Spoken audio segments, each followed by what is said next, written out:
मजबूत कीमियाई मुरक्कब है जो तकरीबन हर तरह के हमले के खिलाफ कुव्वत मदाफियत रखता है, ताहम दीगर कसाफ्तों के साथ मिलावट के बायस ये खराब हो सकता है और फिर वो किसी काम का नहीं रहता बल्कि खतरनाक भी हो सकता है।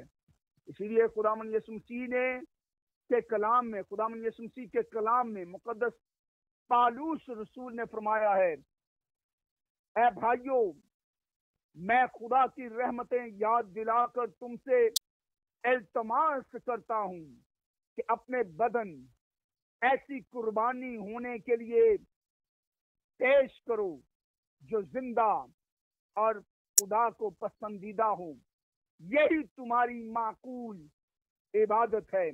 और आगे लिखा है, और इस जहान के हम शक्ल ना बनो बल्कि अक्ल नई हो जाने से अपनी सूरत बदलते जाओ।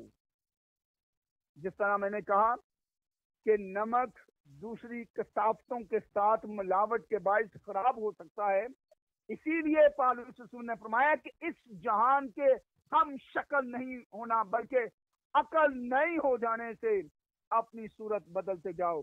और जब हमें कहा कि इस जहान के हम शक्ल ना हो, इसके लिए एक लफ्ज अंग्रेजी का फैशन इस्तेमाल किया गया है जो वक्तन फवक्तन तब्दील होता रहता है। हमें इस दुनिया के फैशन की तरह अपने अफाल को, किरदार को, चाल चलन को, मेयार जिंदगी को, जिंदगी के मसीही जिंदगी के जौहर को तब्दील करने की जरूरत नहीं, बल्कि मुस्तकिल मिजाजी, बल्कि यीशु जैसे मिजाज को अपने अंदर कायम कर रखने की जरूरत है ताकि इस दुनिया के अंदर हम खुदा के नाम को जलाल दे सकें। मसीह में मेरे अजीज बहन भाइयों, नमक की नमकीनी के खो देने की एक और तशरीह भी की जाती है जो आपकी खिदमत में पेश करता हूं।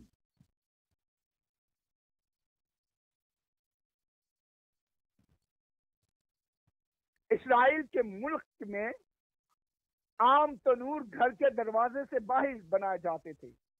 ये पत्थर के तनूर होते थे जिनकी तय में टाइलें लगाई जाती थी। ऐसे तनूरों में हरारत को देर तक बरकरार रखने के लिए टाइलों के फर्श के नीचे नमक की मोटी तय लगाई जाती थी। कुछ अरसे के बाद नमक बर्बाद हो जाता और तनूर को गर्म रख नहीं सकता था।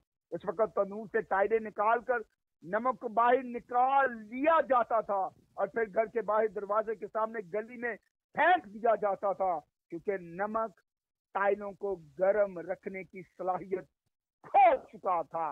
वो किसी काम का नहीं सिवाय इसके कि गली की खाक बन जाए। मसीही ईमानदार भी जब खुदा के कलाम से हट जाते हैं, खुदा की तालीम से मुनहरिफ हो जाते हैं, खुदा के कलाम को छोड़ देते हैं, तो उनकी इज्जत की बजाय वो रिसवाई, जिल्लत, बेइज्जती का निशान बन जाते हैं। आज अगर दुनिया के अंदर मसीही लोग पिस रहे हैं, बेइज्जत हो रहे हैं, तो उसका सबब यह है कि हमने खुदावंद यीशु मसीह की तालीमात को पुष्ट पीछे फेंक दिया है, नजरअंदाज कर दिया है। इस दुनिया में हम खल्त मल्त हो गए हैं। हमने दुनिया के असर को अपने अंदर ले लिया है। चाहिए तो ये था कि दुनिया पर हम अपना असर मुसल्लत करते, लेकिन हम दुनिया के रंग में खुद जो है वो रंगे जा चुके हैं। कलीसिया को खुदा ने इस दुनिया में गवाही के लिए, अपने जलाल को जाहिर करने के लिए कायम किया था, लेकिन कलीसिया अफसोस के साथ कि यीशु मसीह की खिदमत और गवाही जिस तौर पर करनी चाहिए हम उस तौर पर नहीं कर सके। मसीह में मेरे अजीज बहन भाइयों, ان تمام تشریحات سے یہ بات سامنے آتی ہے کہ مسیح کے لوگ جب خدا کے کلام کو چھوڑ دیتے ہیں تو وہ بربادی کا شکار ہوتے ہیں۔ مقدس متی کی انجیل اس کے 25ویں باب کی 24 اور 30 آیت میں لکھا ہے کہ نکما اور نکارا پن بربادی کو دعوت دیتا ہے۔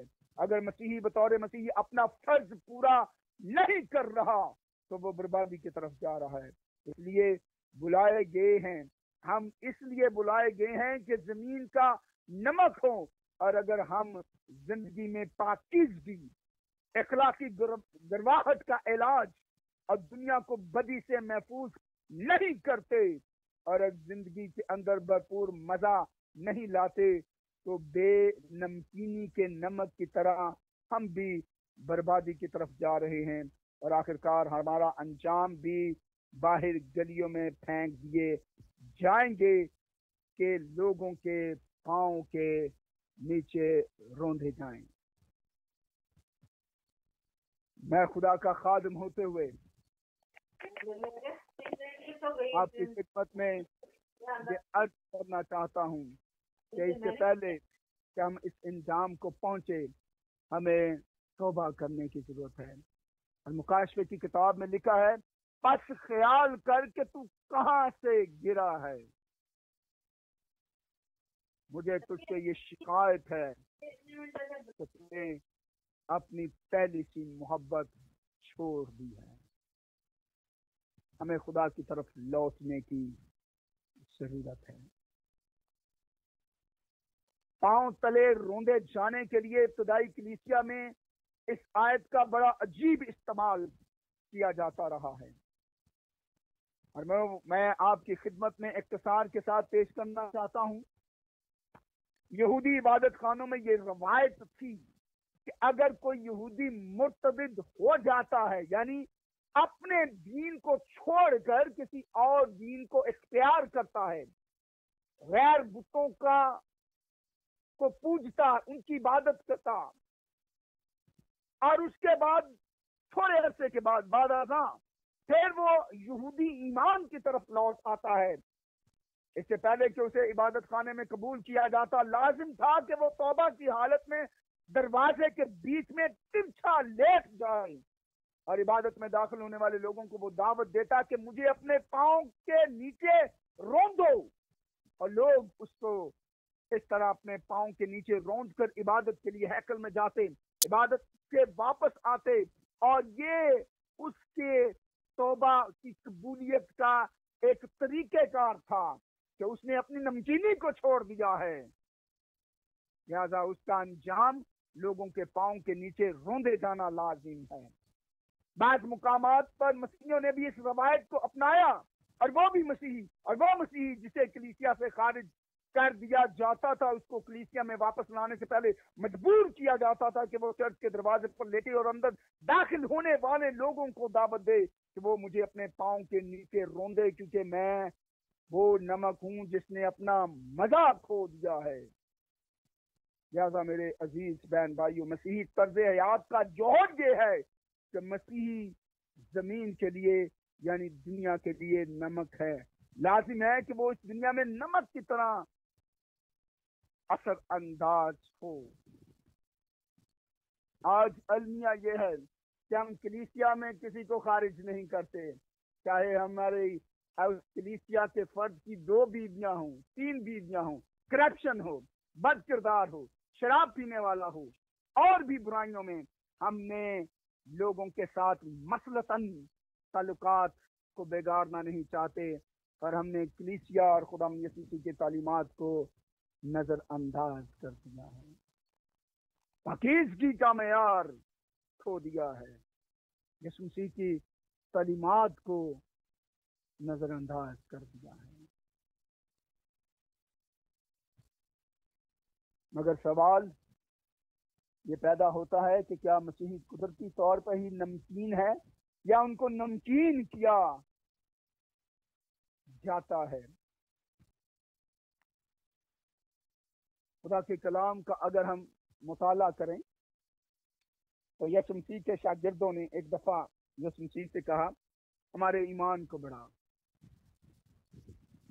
तो ईमान के बारे में जब शागिर्दों ने ये कहा तो इसका मतलब ये है कि ईमान कम हो जाता है, उसकी मुख्तलिफ वजूहात हैं, उसको बढ़ाया भी जा सकता है। और खुदा के कलाम में लिखा ईमान सुनने से पैदा होता है और सुनना मसीह के कलाम में से। आज के जदीद दौर में चीजों को रिचार्ज किया जाता है, सेल फोन, पंखे और भी बेशुमार चीजें। और ईमानदार भी जब जिंदगी और दुनिया में गलतमल्त हो जाने से ईमान के अंदर कमी वाक़या हो जाती है तो उनको भी रूहुल कुद्स से रिचार्ज होने की जरूरत है। और कलाम मुकद्दस में लिखा है कि कोई मसीही उस वक्त तक नमकीन नहीं हो सकता जब तक रूहुल कुद्स का शोला उसको ना छुए और उस पर ठहर कर उसको रूह से मामूर ना करे। ये नमकीनी सिर्फ और सिर्फ ईमानदारों के अंदर रूहुल कुद्स की मौजूदगी से आ सकती है। और इसकी खूबसूरत मिसाल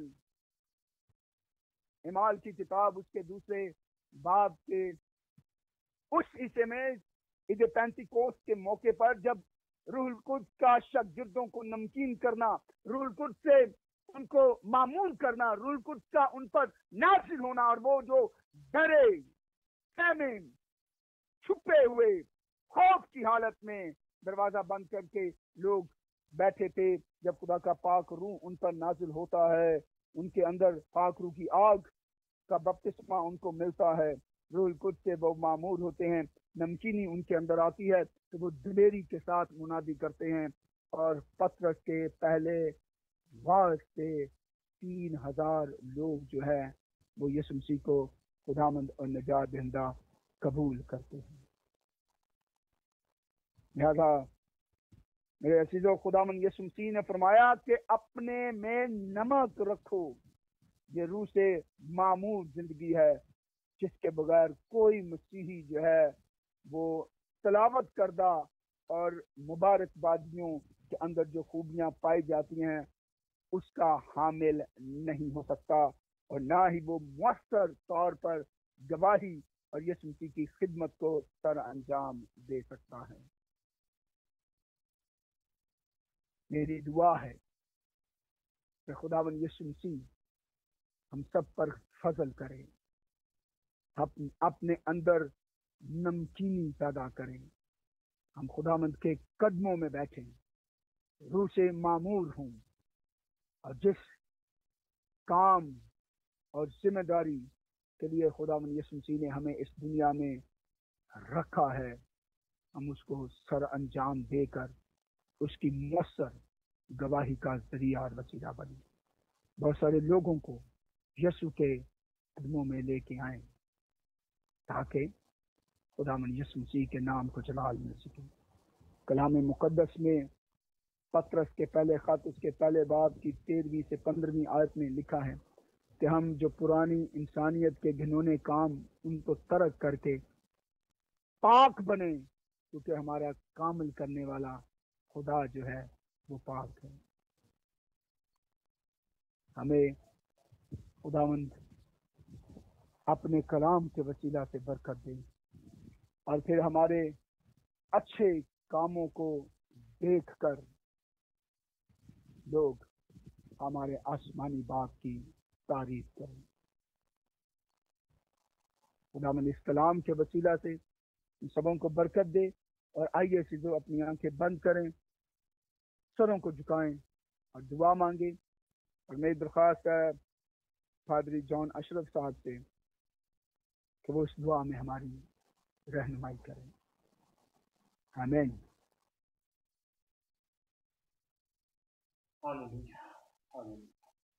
जिंदा आसमानी बाप, हम तेरा शुक्र अदा करते हैं तेरे इस पुरफजल बबरकत कलाम के लिए जो खुदावंद तूने आज हमारी बढ़ोतरी के लिए हमारी निशानदेही की है। और खुदावंद तूने अपने कलाम में कहा है कि तुम जमीन का नमक हो और तुम खुदावंद यीशु मसीह फरमाते हैं कि दुनिया का नूर हो। क्योंकि वो नूर है और नूरों का बाप है। हाँ खुदा, हम तेरा शुक्र अदा करते इस भले और मुकद्दस कलाम के लिए, इन भली बातों के लिए जो खुदा तूने हमें अपनी बंदा के वसीला से खुदा आगाह किया। हाँ खुदावंद, हम इस दुनिया में रहते हुए खुदावंद इस दुनिया के फैशन को अपना लेते हैं, उस बात को अपना लेते हैं, लेकिन आसमानी बात हम सबको तेरे पास उसकी फजूली चाहिए, उसकी मामूली चाहिए, ताकि हम जिस तरह इंसानी इजादात को रिचार्जिंग की जरूरत होती है, हम भी चार्ज होते जाएं। हम उस पहली सी मोहब्बत को जो खुदावंद ने अपने लोगों से, अपनी कलीसिया से, अपने बेटे और बेटियों से शिकवा किया है कि वो पहली सी मोहब्बत छोड़ दी है। हाँ आसमानी बाप ने पाक रूह के वसीले से ये फजल बख्श दे कि हम खुदावंद वो पहली मोहब्बत उससे करें। अगर हमें खुदावंद आज कमी कमजोरी आ गई है तो हम खुदावंद उसे मानते हैं, खुदावंद अपने पाक रूह को भेज ताकि वो सारी कमी कमजोरी तेरे बेटे यीशु के नाम से दूर हो। खुदा मैं तेरे खादम को भी तेरे सामने पेश करता हूँ, जिसके वसीला से खुदा आज हमने तेरी जिंदा बातों को, जिंदगी बख्श का बातों को सुना है। खुदा हमें ये तौफीक बख्श दे, ये फजल बख्श दे कि इस कलाम के बीज को खुदा अपनी जिंदगी में जो हमने लिया है ये 100 गुना फल है, क्योंकि खुदा 100% लोगों को पसंद करता है। आसमान में अपने खादम के साथ हो, घराने के साथ हो, चर्च के सारी कलीसिया के साथ हो, और सारी जरूरियात जिंदगी कलीसिया की, चर्च की, अपने बंदा की खुदा अपने आसमान से खुदा बरकत को नाज़िल करता कि तेरा बंदा मशरिक मगरिब शमाल जुनूब में खुदा तेरी शादी आज़म की तकमील के लिए खर्च इस्तेमाल कर सके। खुदा बड़ी बरकत दे। ये तेरे ही प्यारे बेटे अपने खुदा यीशु के कादिर जलाली नाम से मांग लेते हैं और पा लेते हैं, आमीन।